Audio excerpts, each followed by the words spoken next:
Hi viewers, welcome to flavour by Shiba channel.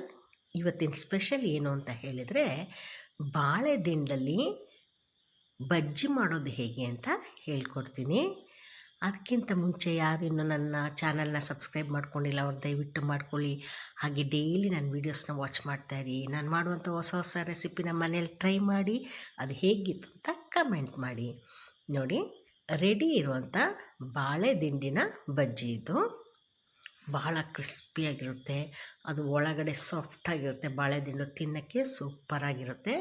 ನೋಡಿ, ಇದು ಬಾಳೆ ದಿಂಡಿದು. ಇದ್ರದ್ದು ನೀಟಾಗಿ ಸಿಪ್ಪೆ ಎಲ್ಲ ತೆಗೆದು ನೀಟಾಗಿ ಮೇಲೆ ಒಂದು ಲೇಯರ್ಸ್ ಥರ ಬರುತ್ತೆ, ಅದೆಲ್ಲ ತೆಗೆದುಬಿಡಿ. ಅದಾದಮೇಲೆ ಮಧ್ಯದಲ್ಲಿ ಕಟ್ ಮಾಡಿ, ನಾನು ಇದನ್ನು 4 ಪೀಸಾಗಿ ಮಾಡ್ತೀನಿ. ಆಯಿತಾ? ಈ ಥರ 2 ಪೀಸಲ್ಲಿ ಕಟ್ ಮಾಡಿಯೂ ಮಾಡ್ಬೋದು, ಆಗ ದೊಡ್ಡ ದೊಡ್ಡ ಬಜ್ಜಿ ಸಿಗುತ್ತೆ. ಏನು ಅಂದರೆ ಕೆಲವ್ರಿಗೆ ಇಷ್ಟ ಆಗಲ್ಲ, ಬಾಳೆ ದಿಂಡು ತಿನ್ನೋದು ಇಷ್ಟ ಆಗಲ್ಲ.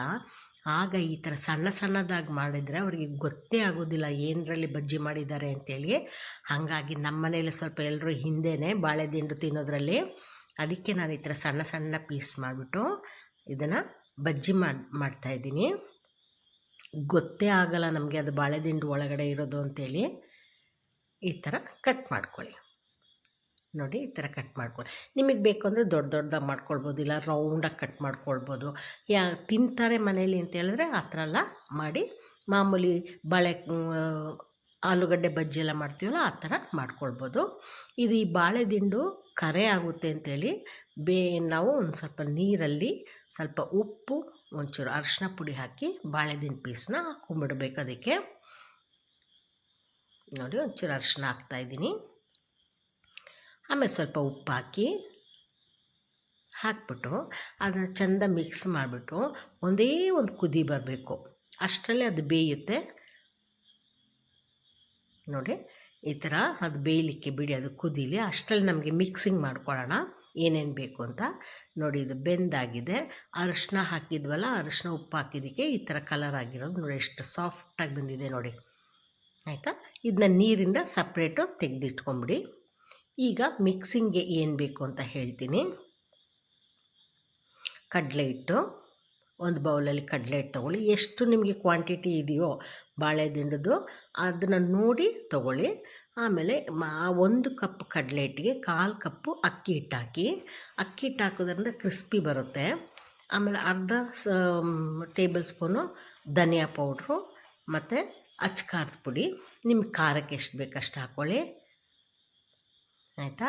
ಅದ್ರ ಜೊತೆಗೆ ಧನಿಯಾ ಪುಡಿ ಮತ್ತು ಅಚ್ಕಾರದ ಪುಡಿ ಹಾಕ್ಬಿಟ್ಟು ಸ್ವಲ್ಪ ಪೆಪ್ಪರ್ ಪೌಡ್ರು, ಕರಿಮೆಣಸಿನ ಪುಡಿ, ಆಮೇಲೆ ಗರಂ ಮಸಾಲ ಒಂದು ಅರ್ಧ ಸ್ಪೂನು ಮತ್ತು ಒಂದು 1/4 ಸ್ಪೂನು ಜೀರಿಗೆ ಪುಡಿ, ಜೀರಾ ಪೌಡ್ರದು ಇದು ಹಾಕ್ಕೊಳ್ಳಿ. ಆಯಿತಾ? ಇದಿಷ್ಟ ಆದಮೇಲೆ ರುಚಿಗೆ ಎಷ್ಟು ಬೇಕೋ ಅಷ್ಟು ಉಪ್ಪು ಹಾಕ್ಕೊಳ್ಳಿ. ಮಿಕ್ಸಿಂಗಲ್ಲಿ ನೋಡಿ ಮಾಡಬೇಕು, ಯಾಕಂದರೆ ನಾವು ಅದಕ್ಕೆ ಬಾಳೆ ದಿಂಡಿಗೆ ಉಪ್ಪು ಹಾಕಿ ಬೇಯಿಸಿದ್ದೀವಿ. ಇದ್ರ ಜೊತೆಗೆ ಕರಿಬೇವಿನ ಸೊಪ್ಪನ್ನ ಸಣ್ಣ ಸಣ್ಣದಾಗಿ ಕಟ್ ಮಾಡಿ ಹಾಕ್ಕೊಳ್ಳಿ. ಕರಿ ಲೀವ್ಸ್ ಅದನ್ನು ಕಟ್ ಮಾಡಿ ಹಾಕ್ಕೊಳ್ಳಿ. ಒಂದು ಸ್ಪೂನು ಶುಂಠಿ ಬೆಳ್ಳುಳ್ಳಿ ಪೇಸ್ಟ್, ಆಮೇಲೆ ಲೆಮನ್ ಜ್ಯೂಸ್, ಅರ್ಧ ಹೋಳು ಲೆಮನ್ ತೊಗೊಂಡು ಆ ಲೆಮನ್ ಜ್ಯೂಸನ್ನ, ನಿಂಬೆ ರಸನ ಹಾಕ್ಕೊಂಡು ಫಸ್ಟ್ ಎಲ್ಲವನ್ನು ಕೈಯಲ್ಲಿ ಆ ಥರ ಮಿಕ್ಸ್ ಮಾಡ್ಕೊಳ್ಳಿ. ಉಡಿ ಆಗೇ ಇರುತ್ತೆ ನೋಡಿ, ಈ ಥರ ಹಿಂಗೆ ಮಿಕ್ಸ್ ಮಾಡ್ಕೊಳ್ಳಿ. ಈಗ ನಮಗೆ ಎಷ್ಟು ಬೇಕೋ ಅಷ್ಟು ನೀರು ಹಾಕ್ಕೊಂಡು ಮಿಕ್ಸ್ ಮಾಡಬೇಕು. ಗಟ್ಟಿಯಾಗಿರಬೇಕು, ತೆಳ್ಳಗಿರಬಾರ್ದು. ಗಟ್ಟಿಯಾಗಿ ಡಿಪ್ ಮಾಡಿ ಹಾಕೋದಲ್ಲ, ಮಿಕ್ಸ್ ಮಾಡಿ ಹಾಕೋದು ಇದು. ಈ ಥರ ಗಟ್ಟಿ ಆದಮೇಲೆ ಈ ಬೆಂದಂಥ ಬಾಳೆ ದಿಂಡನ್ನ ಇದರೊಳಗಡೆ ಹಾಕ್ಬಿಟ್ಟು ಚೆನ್ನಾಗಿ ಮಿಕ್ಸ್ ಮಾಡ್ಕೊಳ್ಳಿ. ಮತ್ತು ಈ ಥರ ಮಿಕ್ಸ್ ಮಾಡ್ಕೊಳ್ಳಿ. ಮಿಕ್ಸ್ ಮಾಡ್ಕೊಂಬಿಟ್ಟು ನಾನು ಯಾವಾಗಲೂ ಹೇಳ್ತೀನಿ, ಎಣ್ಣೆನ ನೀವು ಬಾಣಲಿಲಿ ಎಣ್ಣೆ ಹಾಕ್ಬಿಟ್ಟು ಆಲ್ರೆಡಿ ಇಟ್ಬಿಡಬೇಕು. ಅದು ಸಿಮ್ಮಲ್ಲಿರುತ್ತೆ, ಸಿಮ್ಮಲ್ಲಿ ಹಂಗೆ ಬಿಸಿ ಆಗ್ತಾ ಇರುತ್ತೆ. ಈಗ ಬಿಸಿಯಾದ ಎಣ್ಣೆಗೆ ಇದನ್ನು ಒಂದೊಂದೇ ಹಾಕ್ಕೊಂಡೋಗಿ. ಟೇಸ್ಟ್ ಎಷ್ಟು ಚೆನ್ನಾಗಿರುತ್ತೆ ಅಂದರೆ ಎಕ್ಸಲೆಂಟ್ ಆಗಿರುತ್ತೆ. ಆಮೇಲೆ ಮೇಲೆಲ್ಲ ಒಂದು ಕ್ರಿಸ್ಪಿಯಾಗಿರುತ್ತೆ, ಒಳಗಡೆ ಏನು ಅಂತ ನೋಡೋಷ್ಟು ಅದು ಸಾಫ್ಟಾಗಿರುತ್ತೆ. ಗೊತ್ತೇ ಆಗಲ್ಲ. ಯಾರು ಬಾಳೆ ದಿಂಡು ಉಪಯೋಗಿಸಲ್ಲ ಅಂತ ಹೇಳ್ತಾರೆ ಅವ್ರಿಗೆ ಈ ಮೆಥಡಲ್ಲಿ ಮಾಡಿಕೊಡಿ, ಭಾಳ ಖುಷಿಯಾಗಿ ತಿಂತಾರೆ. ಆಮೇಲೆ ಗೊತ್ತಾಗಲಿ ಏನು ಅಂತೇಳಿ. ನೋಡಿ, ಫ್ರೈ ಆಗ್ತಾ ಇರೋದು ಇದು. ಫಸ್ಟು ಫುಲ್ ಫ್ಲೇಮಲ್ಲಿಡಿ, ಅದು ಚೆನ್ನಾಗಿ ಎಣ್ಣೆ ಬಿಸಿ ಆದಮೇಲೆ ಸಿಮ್ಮಲ್ಲಿ ಇಟ್ಕೊಂಡು ಫ್ರೈ ಮಾಡ್ಕೊಳ್ಳಿ.